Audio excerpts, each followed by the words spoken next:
Happy Friday. Hopefully everybody's doing well. Shout out to Haresh Kumar. Hopefully I didn't butcher your name too bad. Give me one in the chat if you can hear me. Give me one in the chat if you can hear me. About to get it started. Happy Friday. You see it, the SIEM, Security Information Event Management. We'll talk about that, of course, from a NIST 800-53 standpoint. Of course, we're going to throw in some IRS and some CMMC in there. So we're going to make that happen today.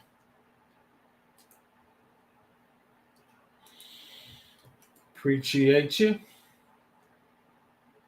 You know how we do it. If you got any questions, cybersecurity or chat, just drop them in the chat.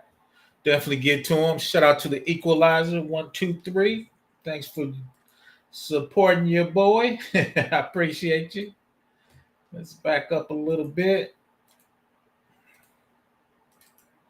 Oh, we all over the place. So everybody know that's the NIST 800-53 security families. I think we're on SI, which is going to be system and information. Part of that is the monitoring piece where the SIEMs fall in line. Good afternoon, Equalizer. Once again, happy Friday. So that's what we're going to hit upon. SIEM, the logs from a big company, man, you can get a crazy amount of petabytes. Because when you talk about SIEMs, you're talking about logs from every device. Maybe not every device, but you got a lot of devices that are logging, right? You got your switches, your routers. Shout out to AD, your domain controllers, critical end user systems. The firewall always sends out a ton, right? Because usually the packet comes in from the outside and we just start tracking where it goes. All right, we're going to talk about correlation. The two is custom application servers. At the bottom, database servers, exchange servers, web servers. So once again, we take logs from all over the infrastructure. And once again, it could be a ton of logs. And a lot of times now, logging is charged by the ingestion of the package you bring in. Shout out to Splunk. So depending on how much traffic you have, your logs can be huge. But shout out to Azure and them. You got a Glacier and some cheap storage place to put these logs down so they won't cost as much. But that's what we're going to talk about. SIEMs and logging. Everybody know I'm an AWS guy. So if at the top, these are a few things that you get logs from. CloudFront to CDM, application load balancer, S3, CloudTrail, VPC, right? That's your networking infrastructure. So where those packets moving on your subnets, you can log all of that. ENI is the network that's in your EC2. You can log into that. And right next to it, you see the ECS. That is your Docker and Kubernetes. Your EC2s, your Windows, Linux, Amazon Linux, whatever OS you're running that you're maintaining. Then once again, Amazon EKS, which is the Kubernetes piece, and the Lambda, which is the service piece, serverless piece, meaning you put your Java code out there as a function, your JavaScript, your Java, and when it hits that function, Lambda spins up servers for you underneath to run that. You don't manage those, but AWS, of course, Azure has their function, Google has that. So there's a lot of different cloud vendors out there, and they're all logging. Once again, if you got any questions, just let me know.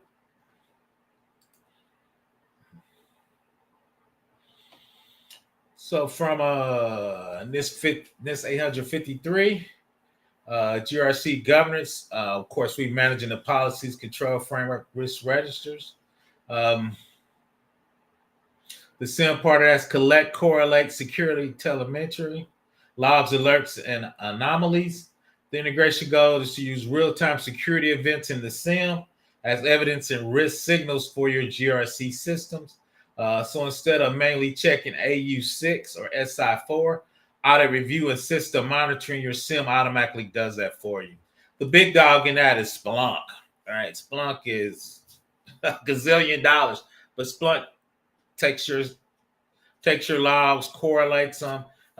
We can talk about monitoring your TTP attacks from nation states. You can look through your logs and say, look, that looks like Russia or Israel or some nation state by looking through your logs, because you can't manually look through a petabyte, a terabyte, a petabyte of logs, right? So you got to do automation, right? We're going to get away from manual checks and move over to automation, especially in the land of AI, right? We got to get our automation hitting and doing that. And I think a lot of people take that for granted. Then two, once again, from a NIST, FedRAMP, CMC standpoint, you got to validate that your SIEM is set up to handle that type of data classification. So that's kind of what we're drilling into today. Part of your third-party assessments. Got to send questions about the company's SIEM. So once again, from a NIST 800-53 standpoint, my favorite compliance, we talk about SI4 to be specific, system monitoring. You see right there, real-time analysis, employ automated tools and mechanisms to support near real-time analysis of events. Automated tools include host-based, network-based, transport-based, and storage-based event monitoring tools and mechanisms or security information event management technologies that provide real-time analysis for alerts and notifications generated by your organizational systems. So once again, when you saw that, we're doing network logging, NI logging, server logging. There's certain things that show up in your logs where maybe a big data file was compressed and went to Russia, right? Your SIEM would alert you to that. When we get on this, it's called behavior analysis. If it's been following your system for a year and you never sent out a terabyte of file, now suddenly a terabyte of file went out, then we'll look at the IP was a Russian IP, your SIEM should notify you of that. That doesn't look good. And if you're on top of your game, setting up your Splunk or your Elk Cache or your Sentinel, it will block it. It would be like, this is just too big. The risk factor is 10. don't even let it go, block it, right? So you're not notifying, you're actually preventing. So that's where we talk about your SIEM, notifying, and actually protecting your system. I don't see that a lot, but that's really where you want to get to. Once again, if you got any questions, just drop them in the chat. Some of the things I pulled these from IRS. Most people know I've done a lot of consulting work, not for the IRS, for companies that report to the IRS, right? So how do you move data between those, and what does the IRS want you to report on? A lot of times too, you ask people what they're logging, they have no idea what they're logging, right? So shout out to these compliance, they tell you what they want you to log, right? Which is helpful, especially when I work with a lot of junior cloud engineers, junior DBAs. They know they need to be logging and monitoring, but they don't know what events to log, right? So us as a GRC, we give those are compliance requirements we would get to the infrastructure team. So what are some things we want them to log? All access or attempt to FTI. FTI is federal tax information. It could be DOD information, really just federal information, including identity of each user and device, log off activities that might modify, bypass, or negate IT security safeguards. If somebody's trying to cut off a firewall, right, that's kind of suspicious. That's kind of suspicious. Right? That's kind of suspicious, right? So what would that equate to, right? If you have some laptops and they're trying to cut off Defender, right, or whatever the local virus protection, that should be notified. Now it could be they're just upgrading it, right? But we should notify that. why somebody cutting off the virus scan protection? Security relevant actions associated with federal information, user generation of reports and extraction of federal information. So if somebody's doing some ad hoc queries and they're taking DOD information or CUI information or IRS information or FBI information, right, we should log that and send that over to the security team. It could be normal. Maybe they're just running some reports. But if they're reports, they should be standard. So they should be flagged as this is a standard, and this group can run those type of reports. If somebody running those reports, they're not in the specific groups, right? That should be notified. Interaction with and through applications, we talked about that. Password changes, creation or modification of groups, privileged user actions, access to systems, creating, deleting of files, change of permissions or privileges, command line changes and queries, changes made to an application or database, system and data interaction, opening or closing of files, and program execution activities. So these are some of the basic things we should be logging to the SIEM, right? It could be log analytics from Azure, CloudWatch from AWS, local logs, if you're working with Windows bots or Linux bots. But these are, once again, these are things we should be logging. And two, pushing them to a SIEM is taking that data off the local system, database, or device. A lot of times when a hacker get on the device, they're going to delete those logs. So we really want to push them somewhere else. And that somewhere else will be a SIEM. These are actually the security families. We're just going to walk through them real quick and just kind of walk through what we're looking for in our SIEM. And part of that is what we're auditing that's going to get pushed to the SIEM. Once again, if you got any questions, just drop them in the chat and we'll get to them. Getting our lunch and learn on. PBO about to get some gumbo. PBO got to go on a diet. I said it every week. PBO going to go get some gumbo after the presentation. Once again, content of audit records, ensure the audit records contain information that establishes the following. So what are we logging, right? So it'll be easier for the forensics guy. And two, we want to be standard. What type of event occurred, when the event occurred, where the event occurred, the source of the event, the outcome of event, and the identity of any individual, subject, or object entity associated with the event. So these are the things we want to see in our logs, right? PBO did something. PBO deleted a data file. PBO deleted the data file on the Oracle database. He did it through the GUI. The outcome is it was really deleted. Once again, it was me. I did it through this password and or these keys. So once again, you can track what happened. And two, if forensics need to track that down, they have all the information they need. And two is we want to standardize this across the organization. Part of the control enhancements of that, additional audit information, unauthorized activities occurs or suspected, malfunction occurred or suspended, limited PII should be in the logs. When I see people put SSNs in the logs, right? So we don't want to do that, right? And the storage space, we want to make sure we don't run out of storage from a disk or location or even a cloud. So we need to be checking them. If you're on Windows, we use SSS SIEM, and it says we got 90% available on this disk space. So it's about to fill up, so we know we need to take action. So two part of that, they want you to make sure you allocated terabyte or a petabyte of what you're going to need for that specific retention period.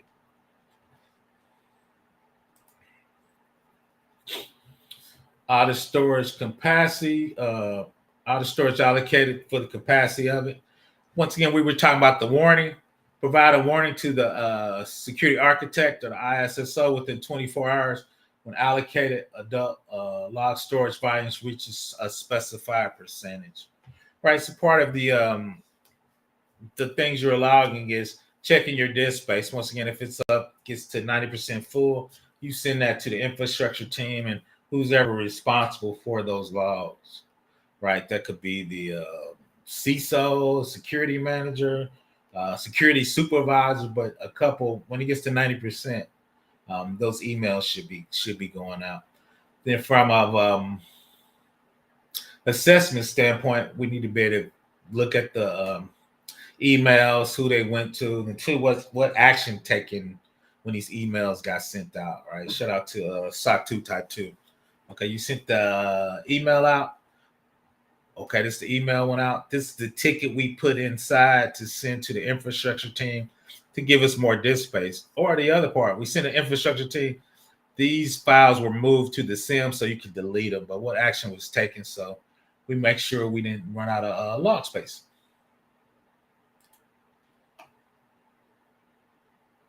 Response to the audit processing failure. So if you're trying to log and you can't log, what should you happen? Shout out to R Square Prime. Thanks for joining us. Happy Friday. Oh, my voice is going around. Once again, alert the officials in the event the process failures. Take the following additional action: monitoring system status using operating systems and system audit log file. Verify the function and performance. Log should be able to identify where the system failed. Most of the time I see it was we ran out of disk space. All right, so you will get the dreaded we out of disk space. Then two is, which we never did, is if the logs are not available or you couldn't write to the logs, you should shut down the system. I do taxes for a living. If you're getting $34 billion in taxes, you're not shutting down that system because the log file is full, right? So we usually just say we're not doing this, but here's our compensating controls. We're catching the space. We have automated compression in that file. We're moving those files off of that system, even to the SIEM, and even inside the SIEM, we're compressing them, and we're only keeping so many months hot, right? Meaning we're moving it to cold storage so it will never fill up. So that number two is we never do that, right? We're not going to stop that. We're not going to shut down a system because the logging is throwing an error. Let me roll that back. For the systems and the level of classification and importance of that, we want to now, if I'm at a smaller system and a classification, it's not that important, we might stop the system.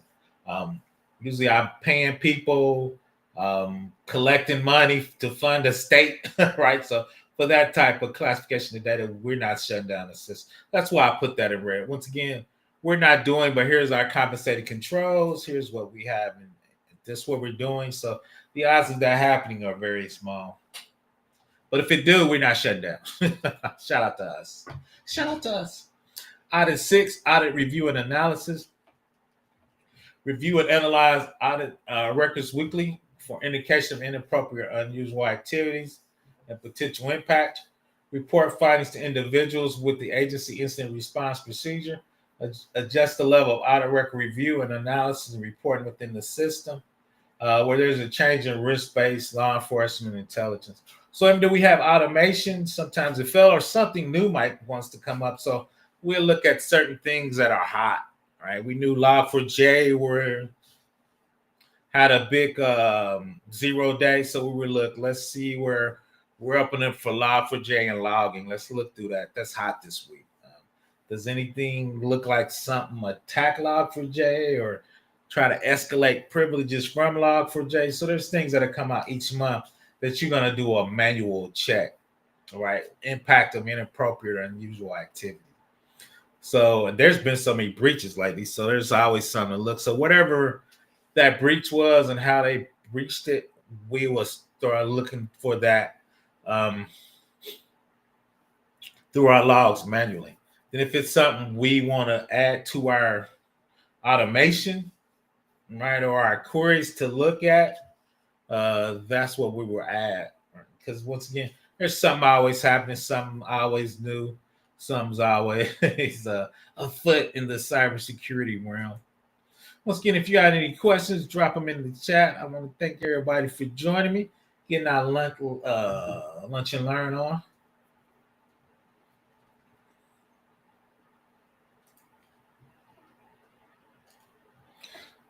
The part of that, the control enhancements, these are the things we just talked about.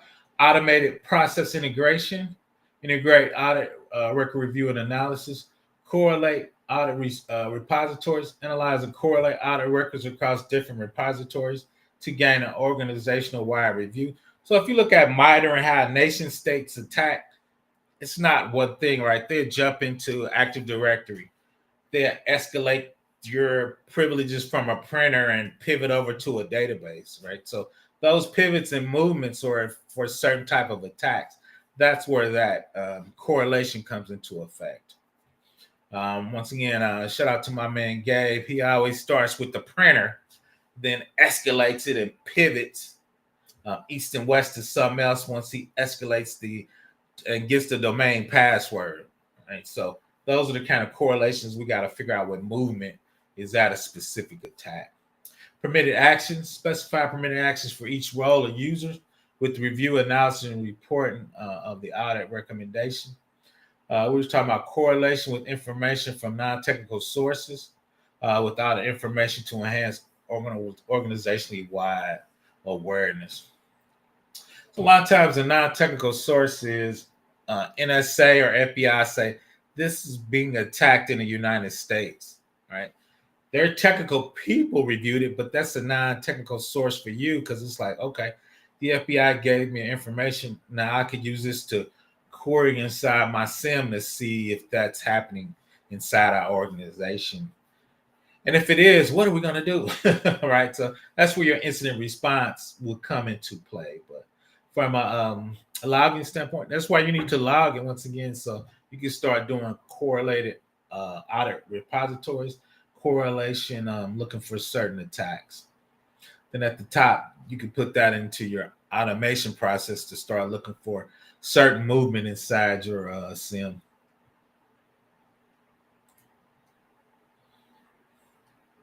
This is kind of a hidden gem a lot of people don't realize. Timestamp. You use internal system clocks to generate timestamps for audit records. Record timestamps for audit records must meet an agency-defined granularity and use the coordinated universal times. Have a fixed local time offset by your universal time. You don't want to have different times on your different servers, so you want to sync them. If you off by 30 seconds, that could be a couple thousand log files, and you can't correlate them because the times are off on the systems. Right. So if this came in at 12 a.m., it should be close to 12 a.m. when it moves from the router to the web server, from the web server to the database. If that's out by a couple minutes, it's hard for you to correlate those times and when they came in. So that's why that correlation of time is big. I'm going to drop the link if anybody wants to come up. Once again, if you had any questions, we just kind of mumbling through the SIEM today, talking about auditing. I think we're going to go look at the STIG checks for Windows because it kind of shows you what you need to audit to go into the SIEM. And I think a lot of people miss that.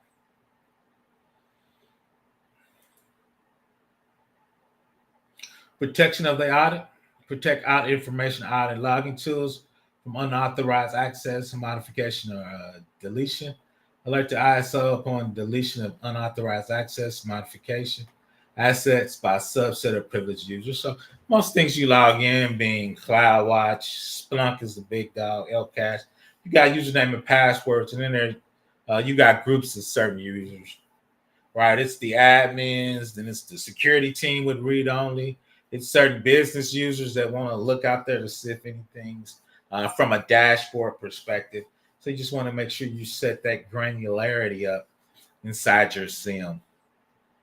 Right. Once again, Splunk, CloudWatch, LCache, AWS. They got a security like now when you put all your events in. So there's a ton of different services you can use. You just want to make sure, once again, you have that least privileges and group set up.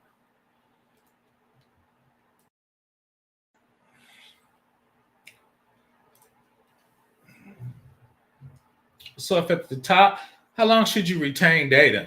All right. We were talking about MOUs, agreements between department agencies and companies. Part of your MOU is how long are we keeping this data? At the top is IRS. They want you to keep logs, which is crazy, for 7 years to provide support of after the fact investigation of incidents to meet regulatory organization. Once again, most people know I do IRS work, help companies become IRS compliant. At the bottom, CMC is hot, so I put the CMC there. For the DFARS, you only have to keep it 90 days online. From this 800 171, it's by your organization. CMMC, both of those is 1 year, 90 days in your minimum baseline, but 1 year is recommended. Once again, to your 171, it was 1 year typical. And at the bottom, FedRAMP and DOD is 12 months, commonly accepted period for investigation of readiness. I will at least say 3 years, but you have to figure out what your organization is comfortable with and what they're trying to do. A lot of times, most people used to be in your network for over a year before you found them. So if they've been in your network over a year, you need to keep a year. I think they cut that down with the various tools. I think it's down to 4 or 5 months before you catch them. That's still a long time. But once again, the question is, especially from a GRC perspective, is how long should you keep these log files and save them? Once again, IRS is the big dog with 7 years. GFARS, 90 days. CMC 171, typically a year. FedRAMP back is once again a year. I think a year is too short, but that's always open up debate. Then I pulled a couple more. CMC level 2 baseline is a year. Those are the compliance references. FedRAMP modern DOD practices is 90 days for hot, 3 years for archive. Total retention is 3 years. I think the one we looked at was for FedRAMP low. Once again, moderate is 3 years. Best practices for internal risk is 3 to 5 years, so 5 years. Forensics and trend analysis. So, but 2 is that comes with a price. 2 is like, again, if you start logging everything we had at the top, those files get pretty big. Once again, drop any questions in the chat. If you want to come up, I put the link in there. Audit generation, we just got talked about that. Provide audit record generation capabilities by event. Allow the SA and ISO to select the events that are allowed by specific components. Generate audit records, events, AU2C, that includes audit records. 2, once again, system-wide time correlated through the audit trails. So that's what we're trying to do. Once again, we'll look up previously. We looked at the IRS typical top. I think it was 15 they want to see.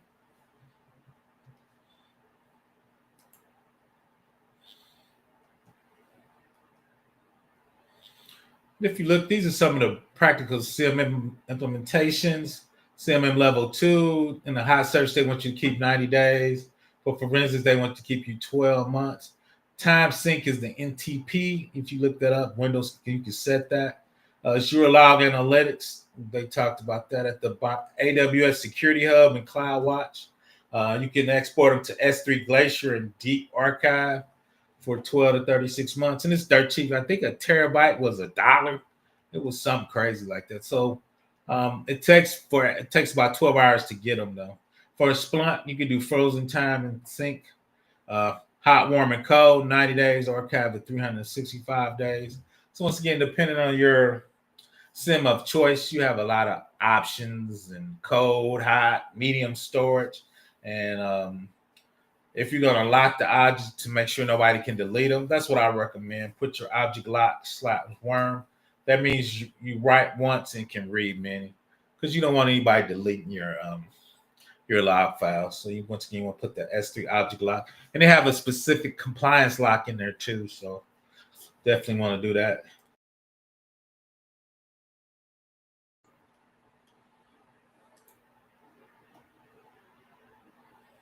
And we're going to look at a couple of these. Oh, shoot. If you look at their central logging server and how do we harden our SIEM, a lot of people just take it for granted that, hey, we have our SIEM. We don't have to worry about it. We got it from Splunk. We got it from whoever. So they think they're they're approved to do that type of work. And that, once again, my favorite thing, that's incorrect. CFO. Trying to get to the website. Okay. So you see how many checks are there. So let's see if I can get to it. Of course, I did an upgrade before I rebooted. That shouldn't. Maybe I shouldn't have done that. Let's see if we can find it.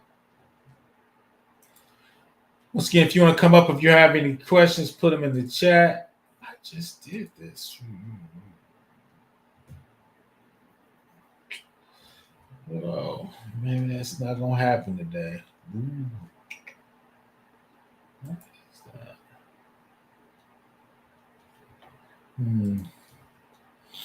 Once again, if you got any questions, put them in the chat. I'm trying to get to the Stig viewer, which I was just in earlier.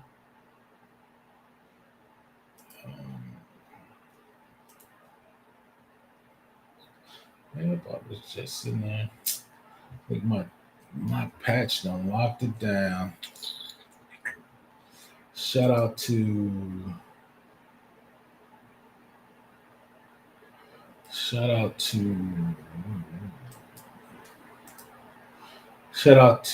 the browsers for getting more strict.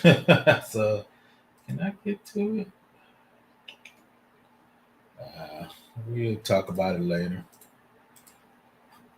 But once again, for that particular central log server, you have 11 security checks, 68 mediums, which brings it up to 80 checks plus 50, 130 checks. A lot of that's make sure it's encrypted at rest in transit.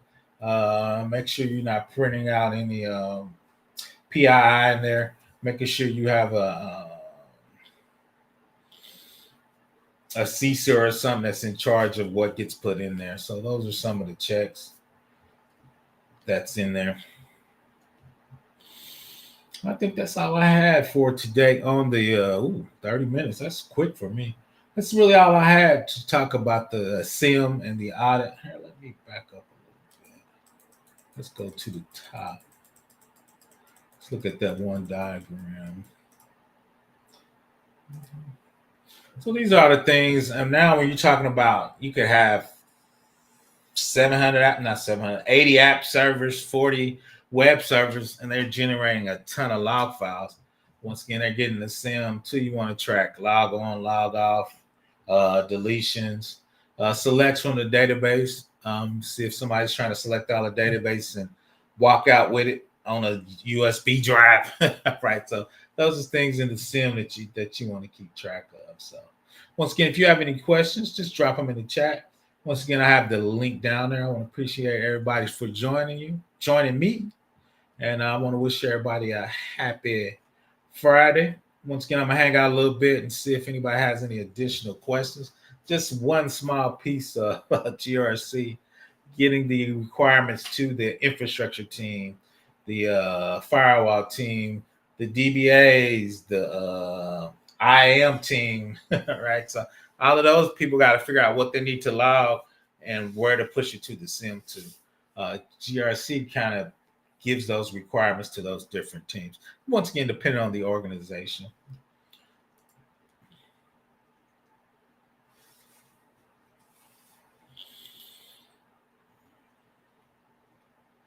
Once again, I want to wish everybody happy Friday. Just kind of want to do something quickly for the for lunch and learn. Didn't want to get too crazy with it. Shout out to the Study GRC team. I ran a meeting yesterday. I got to check on my young homie Chris to see if he's okay. He's out there in Iowa, Idaho, somewhere. Hell, I don't know. I got to make sure he's okay. Out there in the wilderness somewhere, man. Could have been a blizzard or something out there. Just worrying about my young guy. Got to check on him. Once again, if you got any questions, drop them in the chat. Hang out probably for another 5 minutes. And two, if you're bored and you want to come up and have a specific question, PBO is not scared of any question. Now, I won't answer every question. I might send you to somebody, but there's very few questions I haven't answered, to be honest. So I've been in this game about 35 years. So I am far from an infrastructure guy, though, so I'm going to put that on the table. I'm more of a compliance GRC guy, going back to data warehousing, maybe getting that foot back in there. But once again, if you have any questions, drop them in the chat.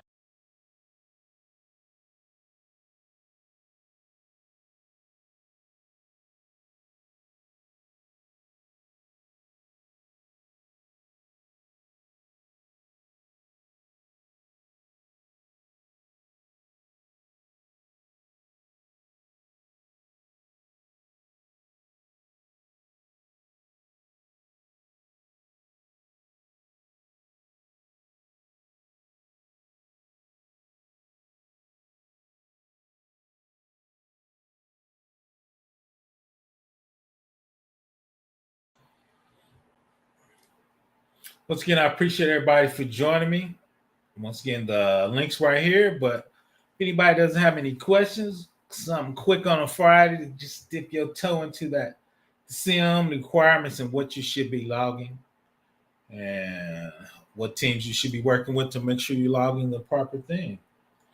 Once again, I want to wish everybody a happy Friday and everybody have a great weekend. PBO is about to go take a quick nap, he thinks. He's tired today. Tired every day. But once again, I appreciate you for joining me. I'm out. Everybody have a great weekend.